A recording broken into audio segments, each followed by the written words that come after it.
안녕하세요. 분홍TV의 우재영입니다. 예, 최치원 선생은 호가 고운, 외로울 고자의 구름운 또는 바다 해자의 구름운 이런 호를 가지고 있습니다. 뭔가 구름을 굉장히 좋아하는 그런 분 같아요. 구름이 끼면 이제 뭔가 한 폭의 수채화, 풍경화가 떠오르는데요. 그 구름도 보통 구름이 아니고 아주 외로운 구름, 뭔가 이 고독을 좋아하는 그런 예술가적인 그런 시인인 것 같습니다. 예, 추야우정 이름도 가을밤에 비가 내리네, 가을밤에 비가 내리네 이런 밤이 되면 감성이 아주 풍부해지는데 또 가을에 낙엽이 지고 그 가을의 밤, 그 와중에서도 비가 온다고 하니까 정말 사람의 아련한 감정이 최고도에 달하는 그런 시인 것 같습니다. 이 시가 달랑 이게 지금 다섯 자, 오온절구로 해가지고 사연까지 있으니까 오사이십, 20글자밖에 안 되는데요. 이 20글자를 가지고 천년이 넘는 세월 동안 그 수많은 선비들의 그 감성을 자극하고 어, 그 사람의 마음을 움직여서 이게 앞으로 또 수천 년간 이어질 것인데요. 이런 짧은 문구로 사람의 마음을 휘어잡는 이런 시는 쓰신 분은 아마 천재가 분명합니다.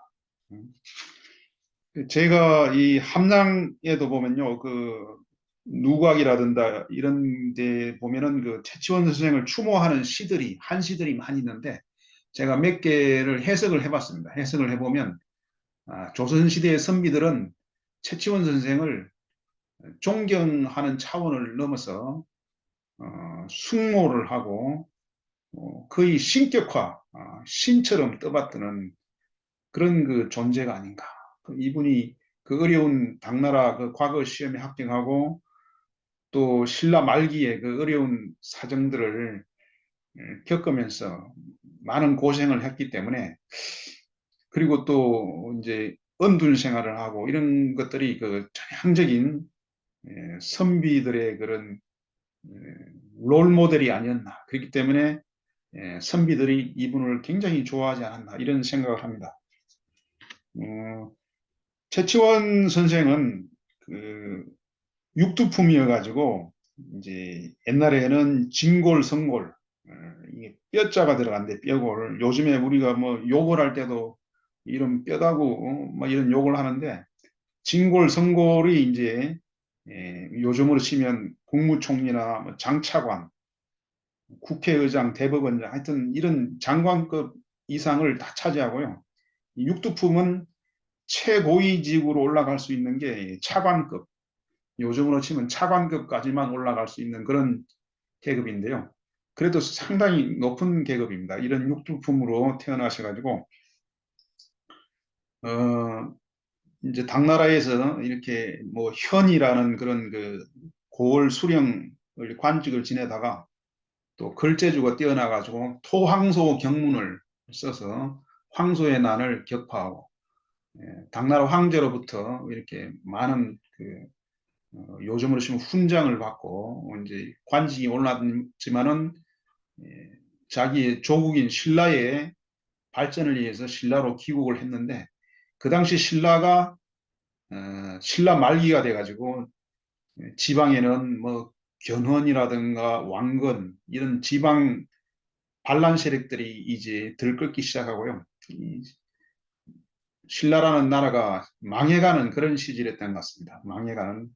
그래서 그런 망해가는 그런 암담한 현실을 고치려고 시무 뭐 30조인가 이런 그 개혁안을 제출했는데 그런 것들이 이제 신라 그 진골, 성골 귀족들에게 미움을 사가지고 어, 배척을 당하고 요즘 말로 치면 왕따를 당한 것 같습니다. 뭐 그렇게 해서 이 최치훈이라는 선생이 지방직을 자청을 해가지고 지방으로 나와가지고 전북 태인군 태수라든가 또 충남 서산 태수, 경남 함양 태수 이런 지방 관직을 이제 지냈고요.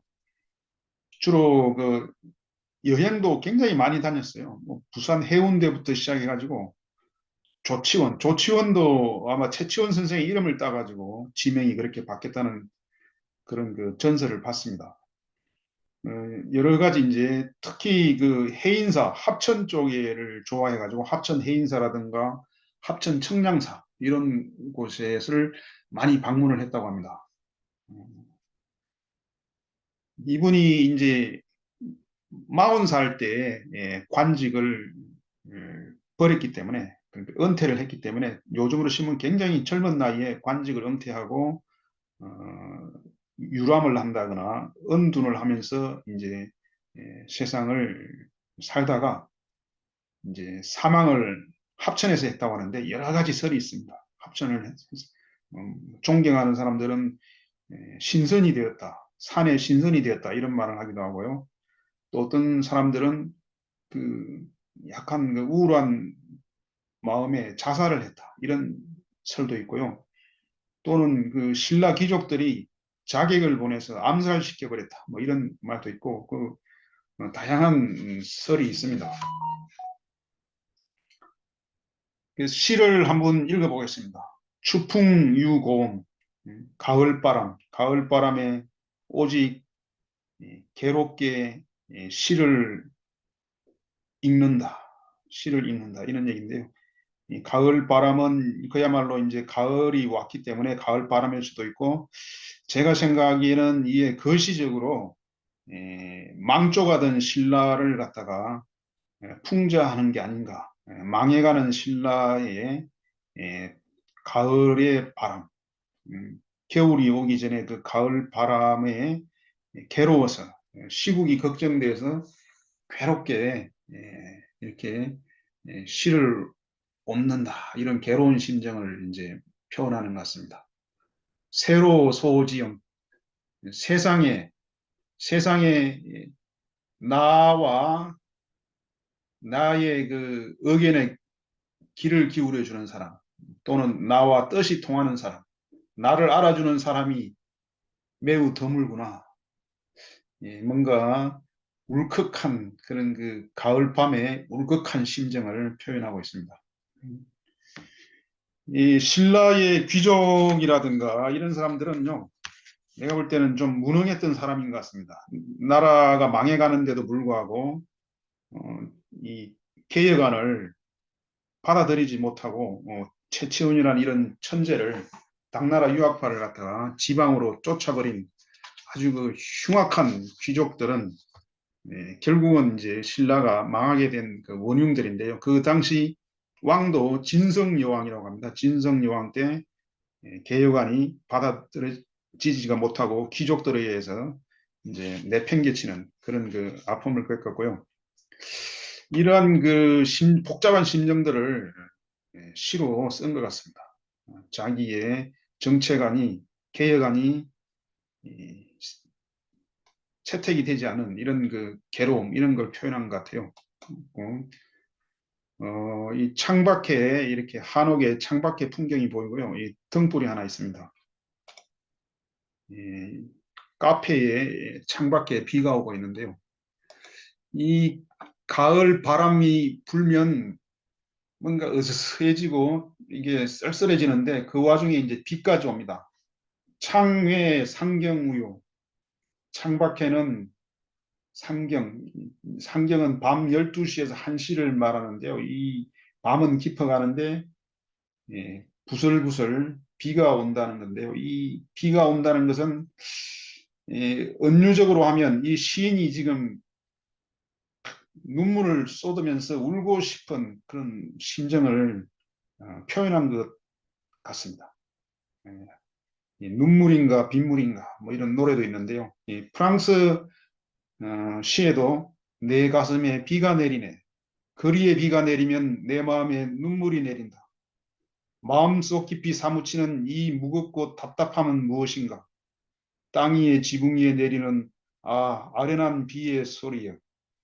우울한 마음을 위한 비의 노래요. 뭐 이런 그 폴 베를렌너의 이제 그런 시가 있는데요.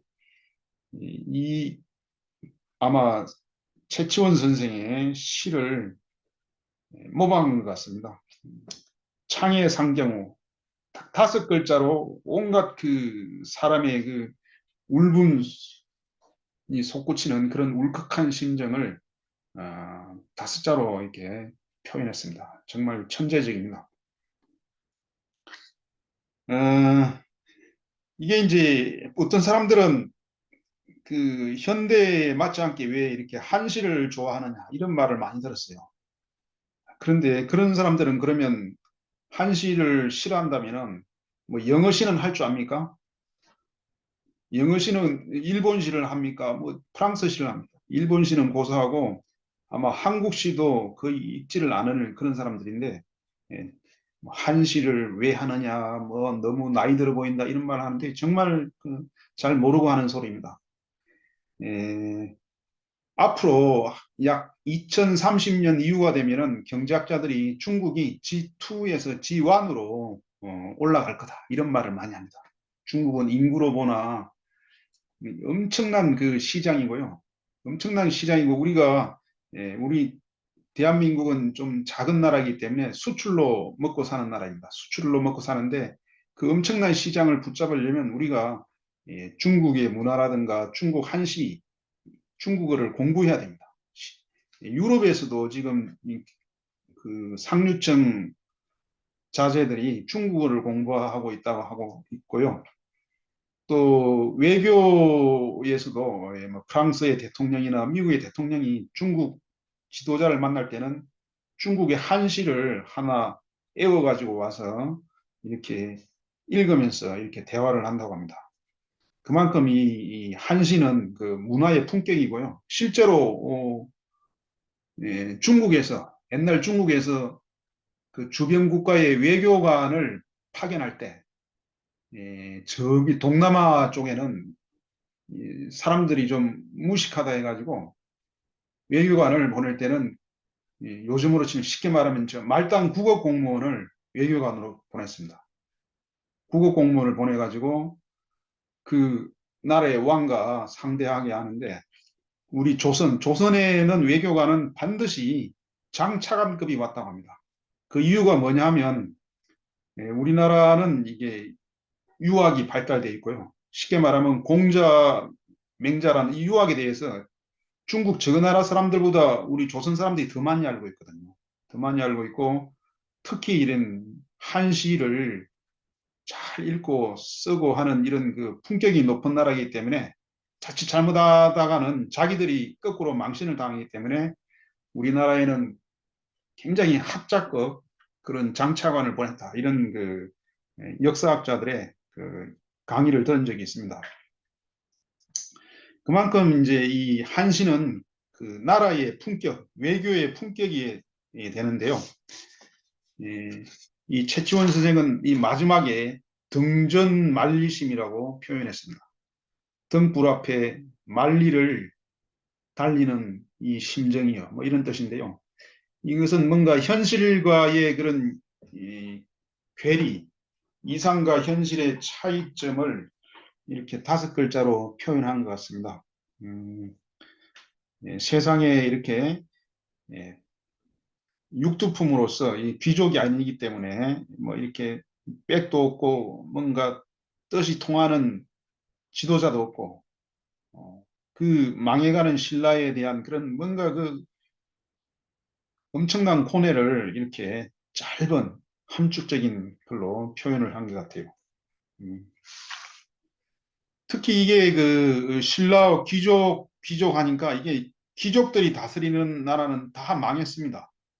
청나라가 이제 일본하고 싸워가지고 청일전쟁에서 졌는데요. 그 진 이유가 이 청나라 군대의 장교들은 다 귀족 출신들이 이제 아버지가 귀족이니까 그냥 능력이가 이런 거 필요 없이 그냥 무조건 장교를 시켜버렸습니다. 그러니까요, 어떻게 무슨 일이 벌어지냐면 예, 포탄이라든가 포탄을 갖다가 다 그냥 국방비를 예를 들면 뭐 술 마시고 낭비해서 다 써버리고 포탄을 채워놔야 되기 때문에 진흙을 갖다가 포탄처럼 만들어 가지고 금은 색칠을 해 가지고 이렇게 재고를 어, 쌓아놨었다. 이런 말이 있습니다. 그래서 실제 전쟁이 일어나니까요. 그 포탄이 아니라 이 진흙덩이잖아요. 그죠? 이런 진흙덩이를 가지고 어떻게 일본 군대하고 싸울 수가 있습니까? 거꾸로 일본 군대의 장교들은 예, 귀족이 아니라 평민들 출신들 중에서도 이렇게 이제 많이 뽑았기 때문에 이 평민들은 그야말로 잘해보겠다 하는 의지가 강하고요. 뭔가 속된 말로 출세욕이 엄청나게 강합니다. 그 출세를 하기 위해서는 서민이 평민이 출세를 하기 위해서는 오로지 그 능력 배양밖에 없거든요. 그래서 죽기 안 살기로 훈련하고 연습하고 음, 공을 세우기 위해서 철저하게 정신력으로 무장한 이런 장교들하고 썩어 빠진 청나라 그 귀족 출신 장교들하고 싸우면 누가 이기겠습니까? 백발백중으로 이제 일본이 이긴다. 그래서 그와 마찬가지로 지금 신라도 진골성골, 진골성골 하니까 자꾸 욕이 생각나는데요. 이게 뼈다구 우리나라 욕할 때 이렇게 뭐 이런 뭐 개뼈다구 같은 사람이라고 이렇게 욕을 하잖아요, 그죠? 이 귀족들이 결국은 이제 그 통일 신라를 멸망하게 만든 장본인이고 그 시대를 살다간 그 천재 지식인의 뼈아픈 고독과 좌절감, 외로움, 뭐 이런 것이 이 짧은 20글자에 함축되어 나타나가지고 지금도 이렇게 많은 사람들의 가슴을 울리는 시로 남지 않았나 이런 생각을 합니다.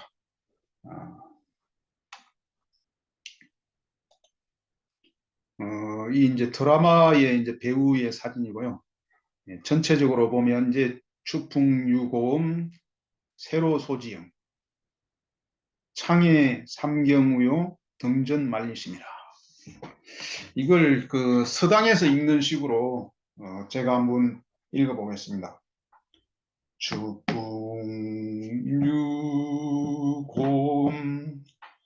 세로소지영,